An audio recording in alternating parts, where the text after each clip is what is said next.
Hi! Today's video will be about the drawbacks of owning a sugar glider. Now I know many people believe that sugar glider owners are just trying to scare them off from buying sugar gliders.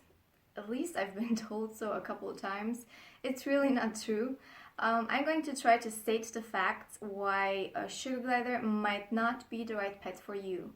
I'm not saying that they're horrible pets and whatever, but they're really a bit difficult to take care of and they need certain amounts of attention. You need some money to take care of them. I will go into all of this in just a couple seconds.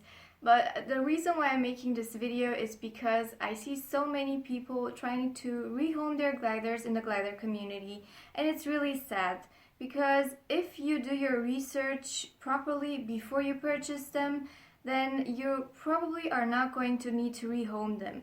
Of course, there are exceptions when something happens and you simply can't take care of them anymore, but usually people just buy them unprepared, realize how difficult they are to care of, and then want to rehome them.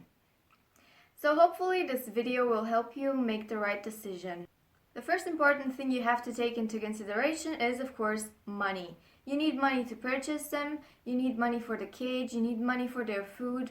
They're really not that inexpensive. The initial cost is estimated, I think, at around $500 to $1,000. First of all, you need to purchase your sugar gliders. If you're just purchasing the classic grays, then they might cost somewhere between, I think, $100 and $300. It depends on the breeder and their age and a couple of stuff like that. And then, of course, you need money for the cage. You need a proper cage, and they are not exactly inexpensive. I think they cost at least somewhere around $200. Of course, you can also build your own cage, and that's going to be a little more inexpensive, but it's not going to save you a lot of money. Then you need the toys, you need the safe stuff, the wheel, the pouches, the cage sets, the vitamins, the supplements.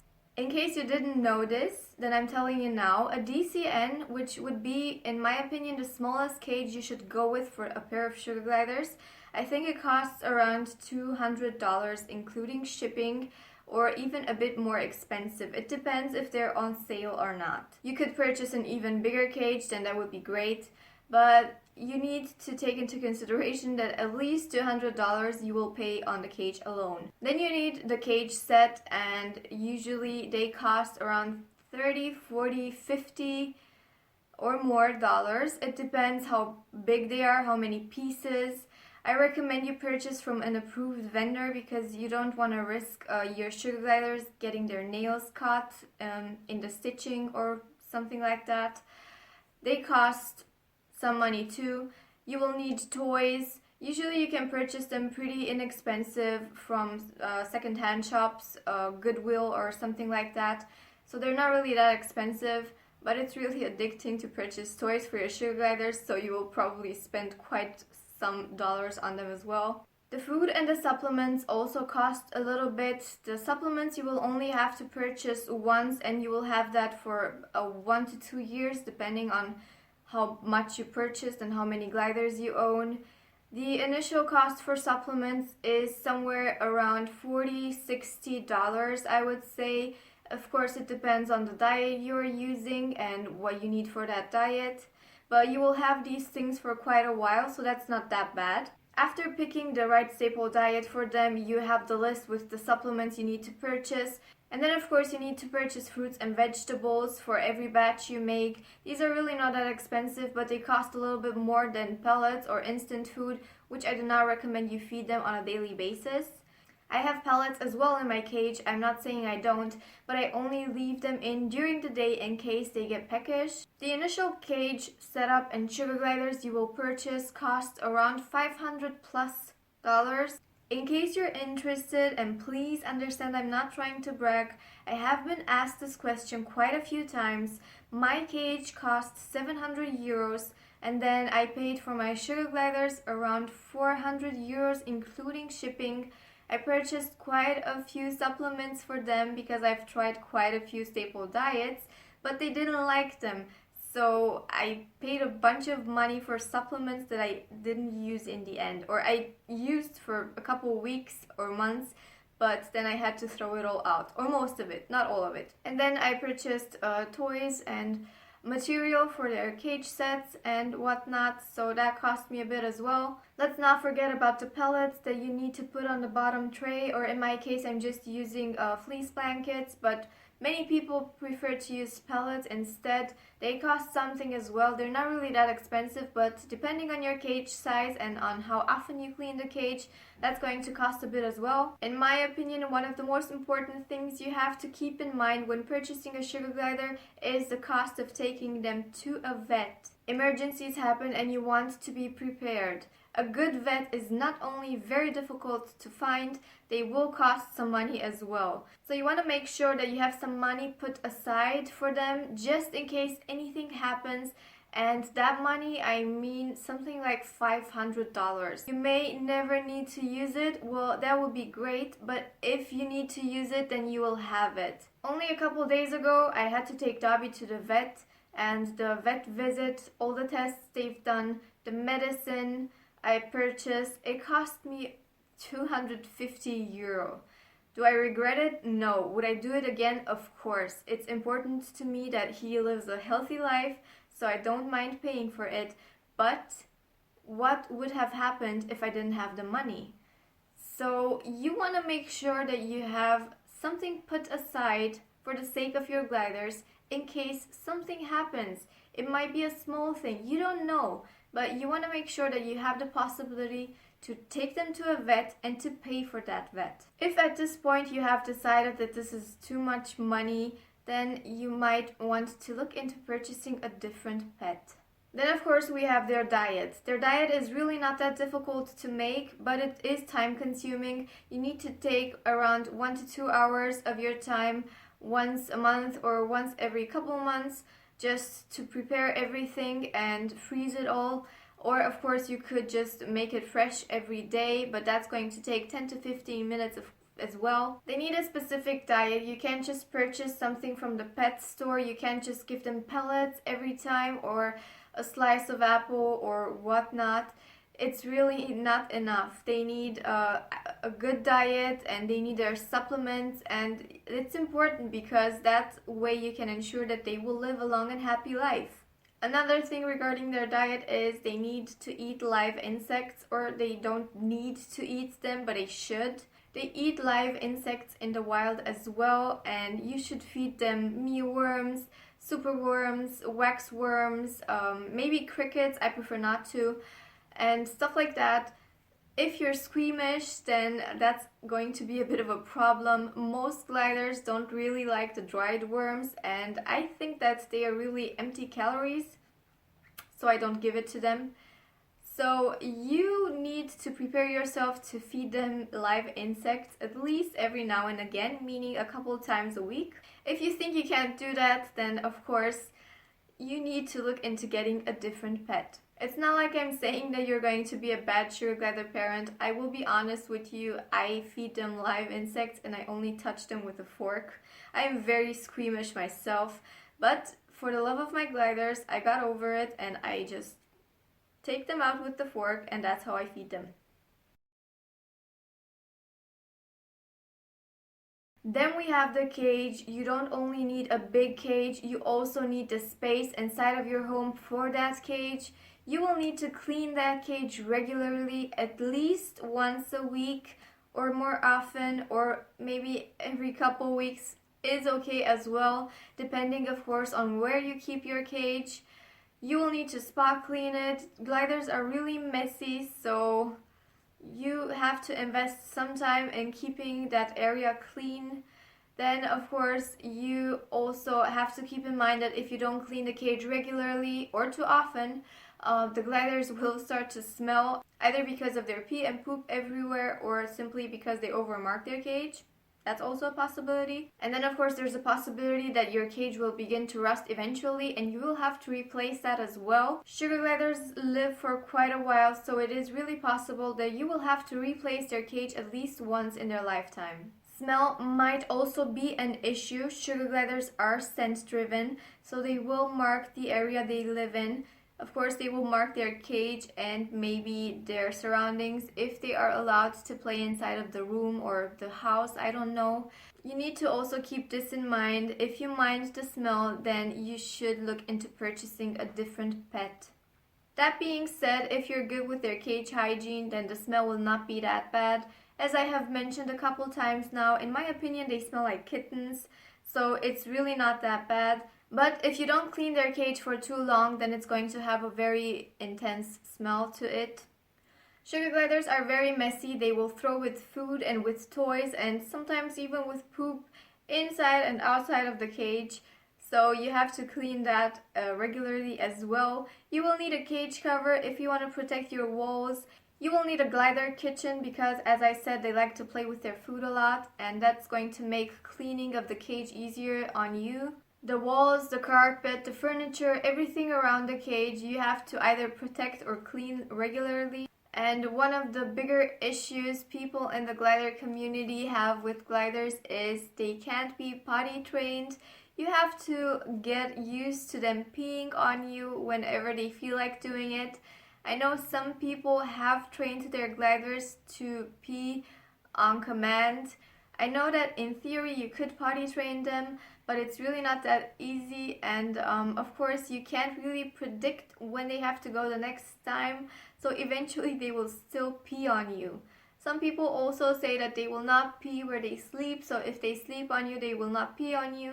That's not true either, because when they wake up, they will just pee wherever they are, and if they are inside of a pouch that's on you or inside of your pockets, then they will pee there as well. Oreo, for example, really likes to pee inside of the pouches he sleeps in. I have to change them quite often because of it.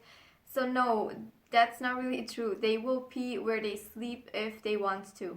You have to be able to get over that and live with it, either by taking a shower afterwards, switching your clothes quite often, washing your hands, whatever. If you want a sugar glider, you have to get used to the thought of being peed on. Sugies are quite vocal and they make quite a few different noises during the night. They bark, they hiss, they fight sometimes, so it's just small spats, nothing really serious. They play with their toys. The toys are usually really loud because they like bells and stuff. They carry bracelets around the cage, and then when they move on the cage bars, that's going to rattle. These are all noises you will hear during the night because remember, sugar gliders are nocturnal. So they are awake during the whole night making all of these noises. If they are in the same room as you, then you might be bothered by it. I'm not sure.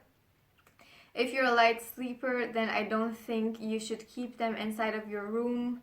They also like to run on their wheels the whole night, and if the wheels are not really silent, then that might bother you.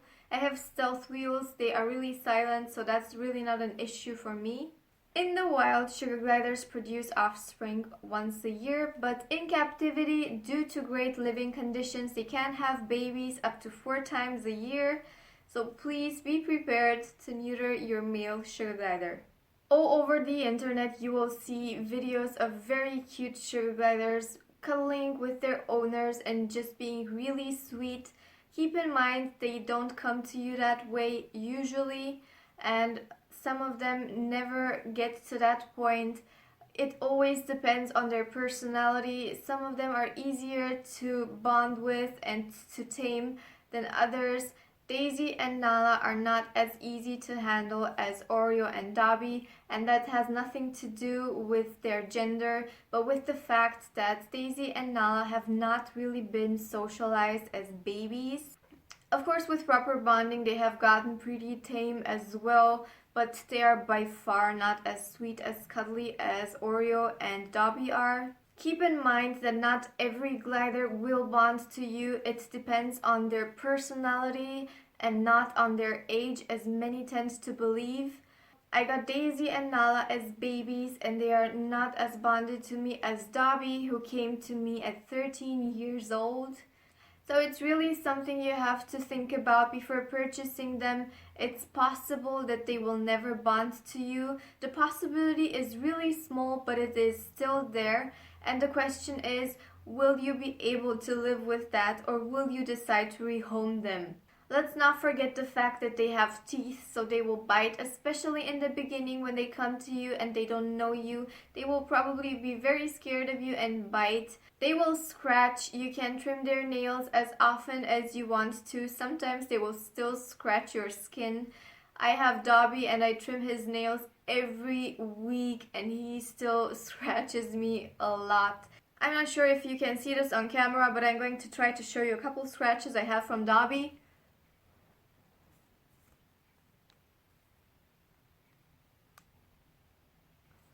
And he's not being aggressive, he only plays with me when he does it. He just walks all over my skin and just likes to grip really hard. Sometimes hang from my hand while eating or something. He's not being aggressive, it's just that he walks on me and sometimes he likes to just really dig his claws into my skin just so that he stays there really still. You have to be able to live with it. Not every glider is going to have this kind of claws, but really Dobby has some sort of bionic mass destruction weapons instead of claws. They are just incredible. I trim Daisy, Nala, and Oreo's nails once a month, and I have to trim Dobby's nails once a week, and if I don't, then they're really sharp, and then this right here, it would look much worse. Which takes me to the next thing. You have to keep their nails trimmed and you should learn to trim them yourself. Otherwise, it will get pretty expensive. Some vets do it for you, some breeders do it as well, but you would have to pay every time. It's not that difficult once you know how to do it, but in the beginning, it's going to take some practice, some patience, and some nerves. You can purchase inserts for your wheels, but that will only prolong the time in between trimmings, and I don't think they're really hygienic, so I don't use them, but many people do. So you have to learn to trim their nails. It's not that difficult once you know how to do it, but in the beginning, of course, it will feel very difficult. I remember at first it took me around 40 minutes to trim one of the girls' nails while I was learning.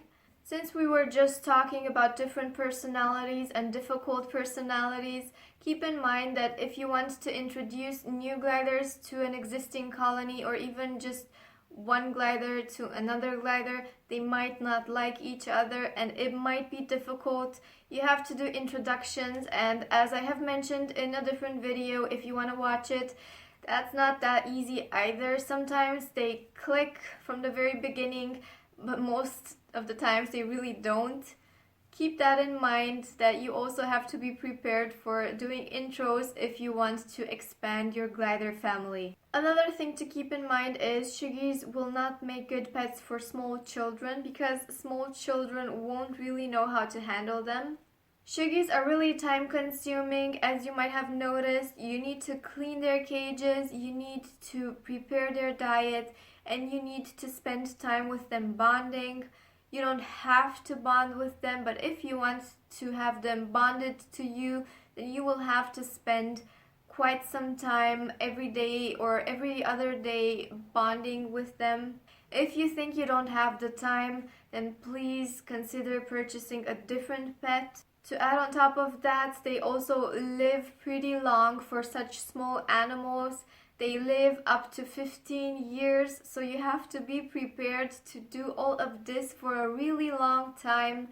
If you think you might get bored of them pretty fast or after a couple years, then they are not the pet for you. If you want to purchase Shiggies maybe for your children, then keep in mind that you will also have to commit to taking care of them as well. Kids have to go to school, they have homework and other things to do. They will not always find the time to bond with them, to clean their cages, to prepare their diets. So really, I think that if the child is still too young to actually be able to care for them, you are the real owner of the sugar glider and you have the responsibility. If you're a high schooler or a student in college and you want to purchase sugar gliders, then please make sure you have someone you can share these responsibilities with. You don't want to neglect your school and you don't want to neglect them either. So just find someone, a roommate or a brother, a sister, parents, who will be able to help you with cleaning and preparing diet and all of that stuff. When you go on vacation, you have to find someone who can take care of them instead, either a friend or a family member or someone you can trust. They will have to come over at least daily to give them fresh food and change their water. If you will be gone for a longer period of time, then they will have to clean the cage as well. Then there's the possibility of emergencies where you will have to leave town for a couple of days and you will have to find someone who can take care of them during that time. That person should be responsible. You have to tell them exactly what they have to do during that time, how much food to feed them, how often to clean their cage, how often to change their water, and stuff like that. Then we have the safety issue. Gliders are really small and they can get easily hurt. You have to glider proof the room they're in case they escape from their cage. And of course, in case you want to leave them out of the cage, that means covering holes where they could hide and you couldn't reach them, covering electrical outlets, hiding cables if possible, because sometimes gliders are chewers and if they get to a cable and they chew it, then that's not going to be good. These are things you have to do if you want to let your gliders out or just in case one of them escapes from the cage. If you have gliders inside of your home, you will want to keep your toilet lid closed because most of the accidents with gliders happen unfortunately when a toilet lid is left open. Related to the subject, you also have to keep in mind that gliders should not interact with other animals. You might have dogs or cats inside of the house. You have to make sure that your gliders are in a different room and can't be reached. Sometimes you see them in videos getting along with dogs or with cats or whatever, but it's really not worth the risk. Cats, of course, could try to chase them, and I have to mention that cat saliva is toxic to gliders. If you have different other animals inside of your home, then please make sure that you keep your gliders out of reach. If you decide you want to purchase sugar gliders, maybe you have a friend who already owns them. If you do, please go visit that friend, ask the questions you might have, try to interact a little bit with them and see how they like being handled and how playful they are and all of that stuff. Maybe your friend can tell you a little bit about taking care of them, about their cage and their diet and whatnot. I was the first of my friends to purchase sugar gliders, and from what I've noticed, I will probably be the last as well because all of my friends were very intrigued by sugar gliders when I first got them. But when I told them how difficult they are to take care of, they kind of decided that no, it's not really the right pet for them. That really doesn't have to be a bad thing. While I might be a pretty decent glider owner, I will most certainly be a very bad reptile owner. After seeing this video, I hope you were able to decide if sugar gliders would be good pets for you. Please keep in mind, I am not trying to scare you off. I am simply pointing out some facts that might be considered drawbacks. As you can see, after pointing out all of those reasons, I still keep sugar gliders. I still find the time and the money for them, and it's really not impossible to keep them, but you really need a lot of dedication if you want to keep them. They're not as easy to take care of as hamsters or rats or even dogs or cats. So really think about it really well before you purchase them. And do your research properly. I will post a link in the description box to Shuggy info. There you can read all about taking care of your gliders and diet and whatnot. I hope you found this video helpful. Please give it a thumbs up if you did. Subscribe to this channel if you want to see more videos on sugar gliders. If you're interested, then follow us on Facebook. I will post the link to our Facebook page in the description box as well. Thank you for watching, and I will see you next time. Bye.